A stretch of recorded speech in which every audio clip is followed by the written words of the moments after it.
ਲਾਹੌਰ ਦੀ ਗੱਲ ਕਰੀਏ ਤੇ ਸ਼ਾਹੀ ਕਲੇ ਦਾ ਜ਼ਿਕਰ ਜ਼ਰੂਰ ਆਉਂਦਾ ਹੈ। ਹਜ਼ਾਰਾਂ ਸਾਲ ਪੁਰਾਣੀ ਤਾਰੀਖ ਉੱਤੇ ਗਵਾਹ ਇਸ ਕਲੇ ਦਾ ਜਾਹੋ ਜਲਾਲ ਅੱਜ ਵੀ ਉਂਝ ਹੀ ਹੈ ਜਿਵੇਂ ਕਈ ਸਦੀਆਂ ਪਹਿਲਾਂ ਸੀ। ਉਂਝ ਤੇ ਦਾ ਤਰੀਖੀ ਪਿਛੋਕੜ ਗੁਜ਼ਰੇ ਵੇਲੇ ਦੀ ਧੁੰਦ ਪਿੱਛੇ ਲੁਕਿਆ ਹੋਇਆ ਹੈ, ਪਰ ਗਵੇੜ ਲਾਇਆ ਜਾਂਦਾ ਹੈ ਇਸ ਕਲੇ ਦੀਆਂ ਨੀਹਾਂ ਹਜ਼ਾਰਾਂ ਵਰੇ ਪਹਿਲਾਂ ਰੱਖੀਆਂ ਗਈਆਂ ਸਨ।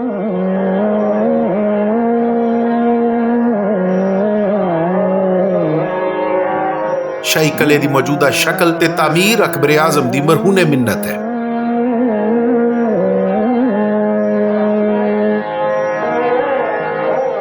अकबर ने इहदियां पक्कियां नीहां 16वीं सदी च रखियां ते बादों होण वाले मुगलां इहदी खूबसूरती वधाई ते नवीं इमारतां भी कायम कीतियां।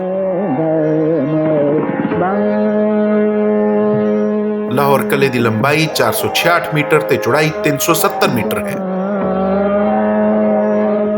इस कले नूं पक्कियां लाल इटां नाल उसारिया गया है। कले दियां उच्चियां कंधां उत्ते तोपचियां ते बंदूकचियां लई खास जगह बनवाईयां गईयां सन।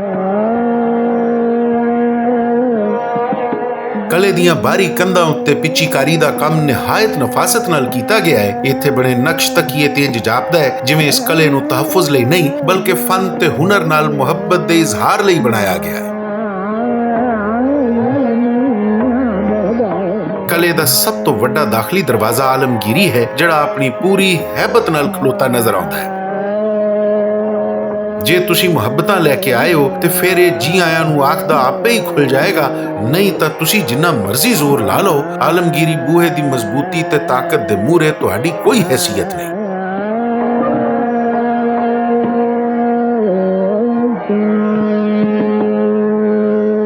इस दरवाजे नूं जमीन तो खास उच्चा ते चौड़ा बनाया गया है तां जे शाही फौजां अपने हाथियां ते घोड़ियां सने किले अंदर आसानी नाल आ जा सकन। दीवाने खास शाही कले दा वो खास मुकाम है जिथे बादशाह वक्त अपने मुशीरां, वजीरां, शहजादियां ते दूजे मुल्कां तो आए बादशाहां नाल मुलाकातां करदा सी।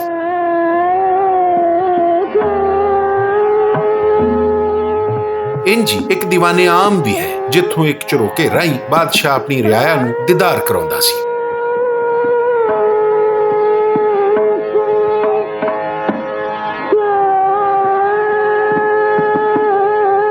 शीश महल शाही कले दी शान है, जिहड़ा अपनी मिसाल आप है। इहदियां कंधां उत्ते दिलकश नकूश ते रंग बिरंगे शीशे, इंज लगदा है जिवें तुसीं किसे परिस्तान दे खास महल अंदर खलो के अपने ख्वाबां नूं इन्हां शीशिਆਂ अंदर जागदियां अखां नाल तक रहे हो।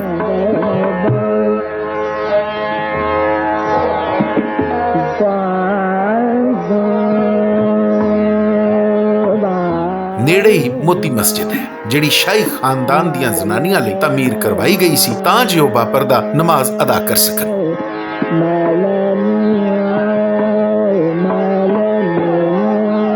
शाही कले दे तहखानियां दी भी अपनी अनोखी तरीक है। कदी दुश्मन दे हमले तो बचन लई बनाए जाण वाले ये तहखाने अंग्रेज दौर विच कैदखाने बन गए ते फिर मार्शल्ला दा दौर आया ते इहो ही थावां सियासी मुखालफां नूं कैद रखण लई वरतियां गईयां।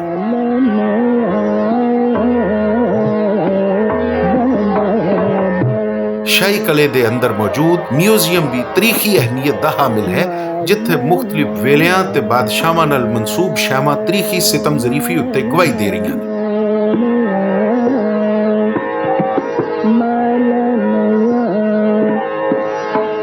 शाही कले दी हर इमारत, हर नक्श अनोखा ते नवेकला है।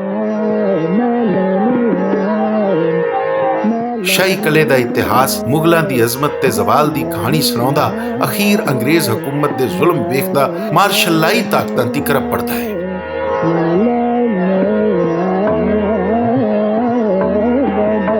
ਇਹ ਆਪ ਤਾਰੀਖ ਵੀ ਹੈ ਤੇ ਤਾਰੀਖ ਦਾ ਰਾਵੀ ਵੀ। ਗਏ ਵੇਲੇ ਦੀ ਗੱਲ ਵੀ ਸੁਣਾਉਂਦਾ ਹੈ ਤੇ ਇਹ ਵੀ ਦੱਸਦਾ ਹੈ ਕਿ ਦੁਨੀਆ ਉੱਤੇ ਕੋਈ ਹਮੇਸ਼ਾ ਨਹੀਂ ਰਹਿਣ ਵਾਲਾ।